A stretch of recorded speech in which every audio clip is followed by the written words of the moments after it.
Yo, what's up guys, welcome back to the channel, and today I'm going to show you how to use Klover's financial insights. Let's get straight into the video. So for accessing financial insights, what you want to do is to log into your Klover account and then just click the insights or financial insights tab, and that you can view a comprehensive financial overview, and that includes income, expenses, savings, and debt.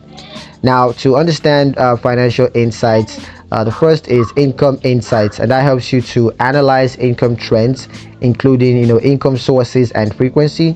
You also have the expense insights, and that's where you categorize expenses, identify areas for reduction, and set budgeting goals. And there's also savings insights, where you track savings progress, set saving goals, and receive recommendations for improvements. And there's also debt insights, where you analyze debts, including balances, interest rates, and payoff strategies. Now, you can always customize financial insights. The first thing you can do is to set financial goals. So you can always set specific financial goals, such as saving for a down payment, or paying off a debt, or whatever. You can always also just track progress towards financial goals and receive alerts and notifications.